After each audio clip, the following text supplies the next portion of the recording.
ব্রজে প্রসিদ্ধম নবনীতচোরম গোপাঙ্গনানাম যদুকুলচোরম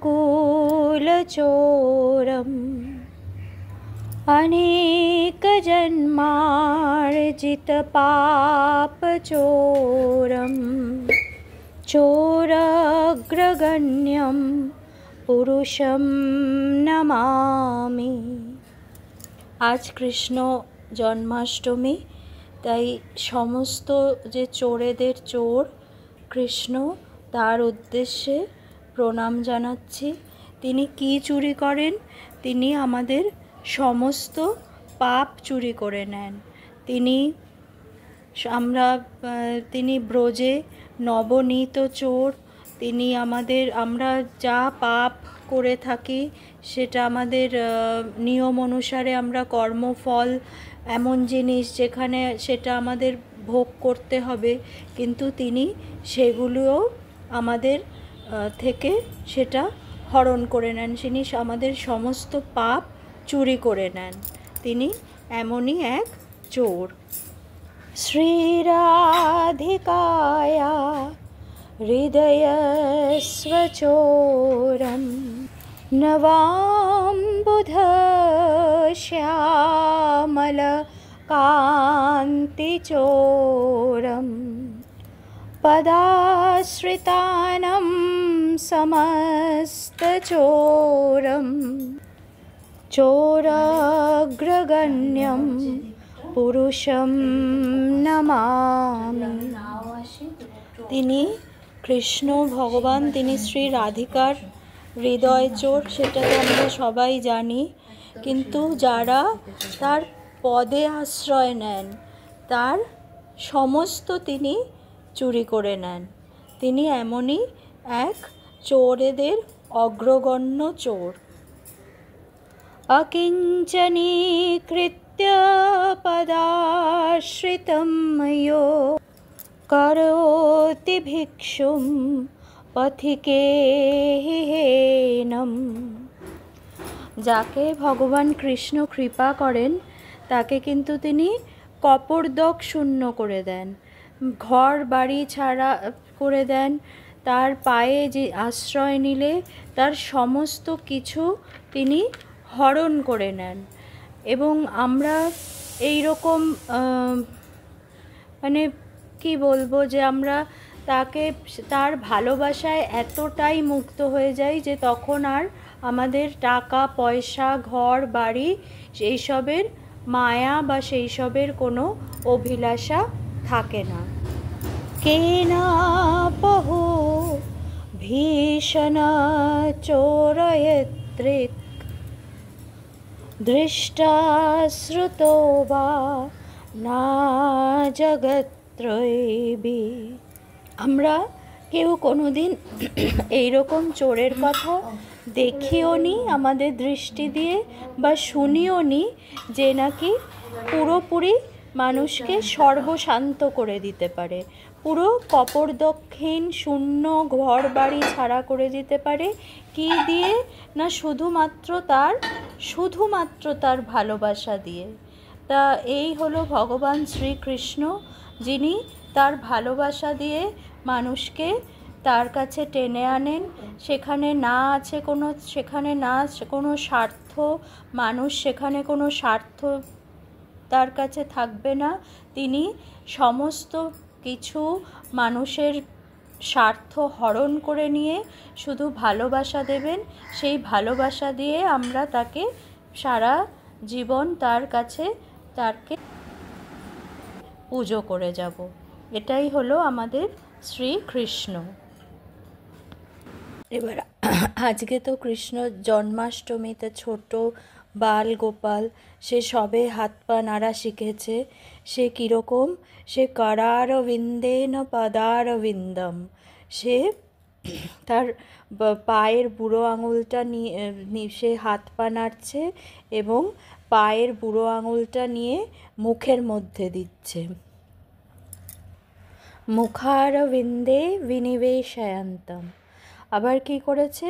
সেই যে পায়ের বুড়ো আঙুলটা নিয়ে হাত দিয়ে সেটা মুখের মধ্যে দিয়ে দিচ্ছে।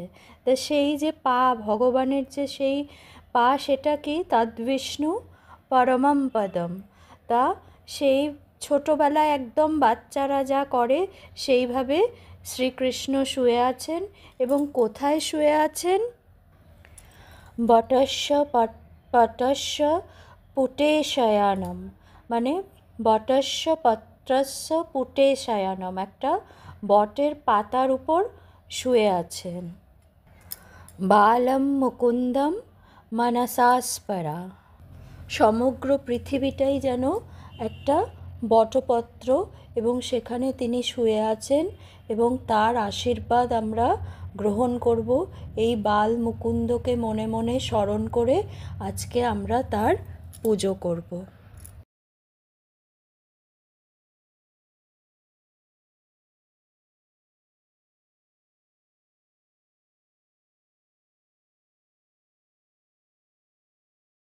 আজকে জন্মাষ্টমীতে যে ঠাকুরকে ভোগ দিয়েছিলাম তালের বড়া, তা সেটা একটুখানি দেখিয়ে নিচ্ছি। তা সবাই তো আপনারা জানেনই তালের বড়া, তাও একবার একটু বলে দিচ্ছি। তা তালটা নিয়ে খোসাগুলো ছাড়িয়ে, এমনি পুরোটা 3টে ভাগ করে নিয়েও ছাড়ানো যায় বা এমনিও ছাড়ানো যায়। আমি 3টে ভাগ করে নিয়ে একটা বড় গামলার মধ্যে নিয়েছিলাম একটু জল দিয়ে।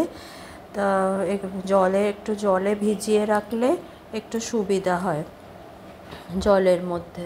তা আমি প্রথমে একটা প্লেটের মধ্যে ঝাঁঝরি নিয়ে ওটাকে ঘষেছি, ঘষে করার চেষ্টা করেছি। তা আর একটা একটু জল দিয়ে ভিজিয়ে নিয়েছি, আর একটা এই ঝাঁঝরির মধ্যে নিয়ে ঘষেছি। তা এবারে দেখলাম যে ওটাতে অনেকটা সময় লেগে যাচ্ছে, তার থেকে ওই গামলাটার মধ্যে যে জল দিয়ে ওটাকে চটকে নিয়ে দেখলাম যে বেশি তাড়াতাড়ি হয়ে গেল।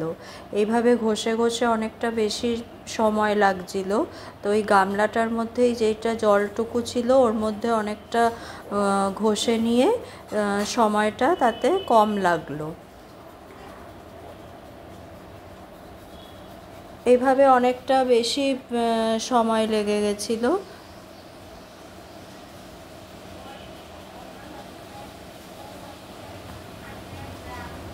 তো এই যে এটা পুরোটা হয়ে গেল। এটা ওই গামলাটাতে বেশিরভাগটাই একটা একটা করে জল দিয়ে একটুখানি চটকে নিয়েছিলাম, তাতে একটু তাড়াতাড়ি ওটা হয়ে গেছিলো।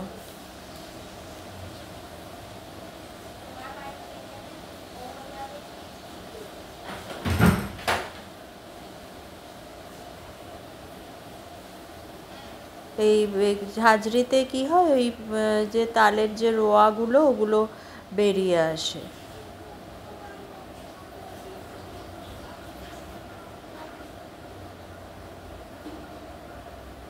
অনেকটাই হয়েছে।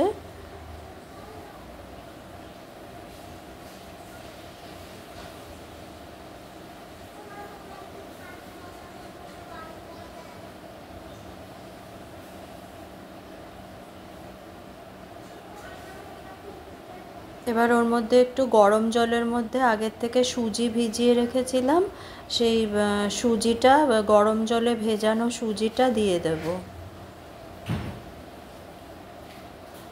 একটু গরম জলে ভিজিয়ে রাখলে ভালো হয় সুজিটা। নারকেল কোড়া,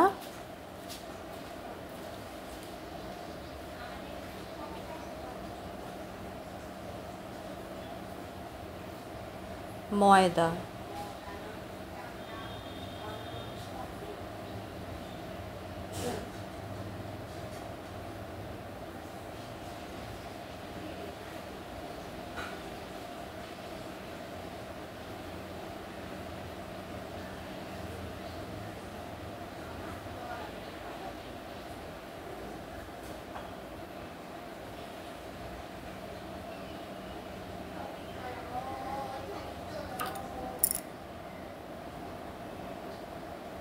এগুলো মিশিয়ে এটা যদি একটু পাতলা মনে হয় একটুখানি ময়দা অ্যাড করে, তবে বেশি ময়দা দিলে ভেতরটা একটু কিরম শক্ত শক্ত হয়ে যায়, সেটা বুঝে।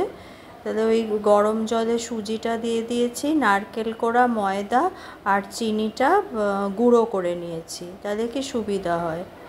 চিনিটা গুঁড়ো করে নিয়েছি আর অল্প একটু নুন, একদম 1 চামচ, এখানে অনেকটাই আছে, সেই এতটার মধ্যে 1 চামচ নুন। এটা এবার ভালো করে মেখে একটু রেখে দিতে হবে, সঙ্গে সঙ্গে করলে একটু তেতো ভাব হয়, এটা অনেকক্ষণ রেখে দিলে বা 1 রাত্রি রেখে দিলেও ভালো, তাহলে কি তেতো ভাবটা চলে যাবে।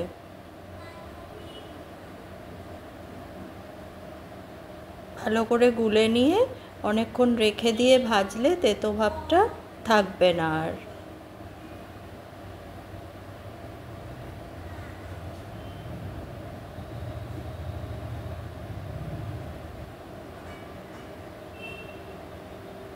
এবার আস্তে আস্তে খুব অল্প অল্প করে প্রথমে করে দেখতে হয়, মানে লেগে গেল নাকি, প্রথম দিকটা একটু ভয় লাগে যে ঠিক মতো হচ্ছে নাকি।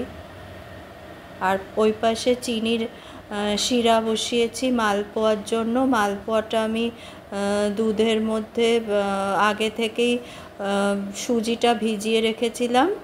সুজিটা তার ভিজানোর পরে যখন অনেকটা ভিজে গেছে, তার মধ্যে চিনির গুঁড়ো, নারকেল কোড়া আর ময়দা দিয়ে মেখে রেখেছি। আর এই পাশে চিনির শিরাটা ফুটছে।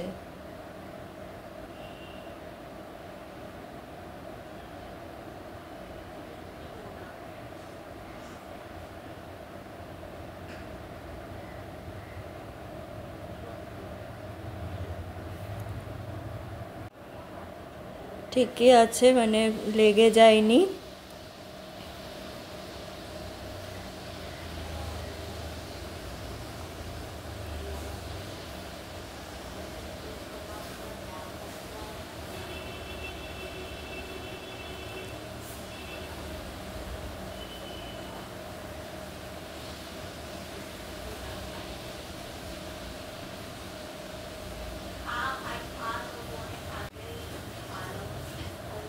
প্রথমে একটু অল্প করে দেখে নিয়েছিলাম যে ঠিক মতো হচ্ছে নাকি, এবার একসাথে বেশি করে দিয়ে দেওয়া যাবে।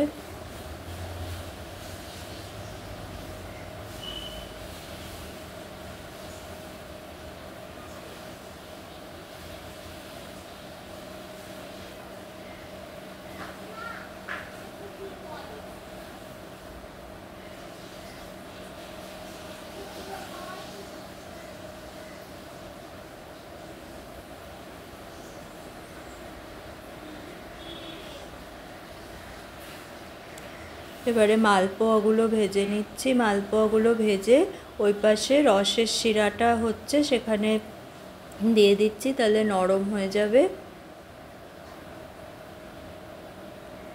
একবারে রসের শিরায় দিয়ে এগুলোকে তুলে নিচ্ছি।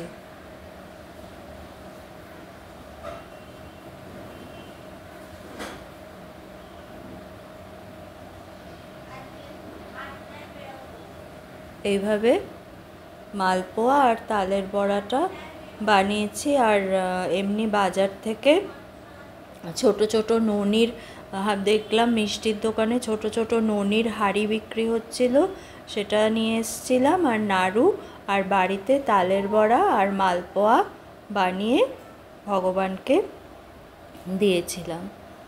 তো এই কৃষ্ণ জন্মাষ্টমী এইভাবেই পালন করেছি আজকে। সমস্ত যুগের রং নিয়ে তিনি কৃষ্ণ হয়েছেন, তার সঙ্গে যুক্ত হয়েছে তার অদ্ভুত আকর্ষণ ক্ষমতা, এবং সেই সমস্ত কৃষ্ণতা নিয়ে নিয়ে তিনি আমাদের পাপ নাশ করেন। আমাদের কলিযুগের তিনি পাবনবতার রূপে তিনি প্রতিষ্ঠা পেয়েছেন, এবং আমাদের সমস্ত কৃষ্ণতা, সমস্ত পাপ তিনি নিজের মধ্যে ধারণ করে আমাদেরকে পাবন করে দিয়েছেন এই কৃষ্ণ।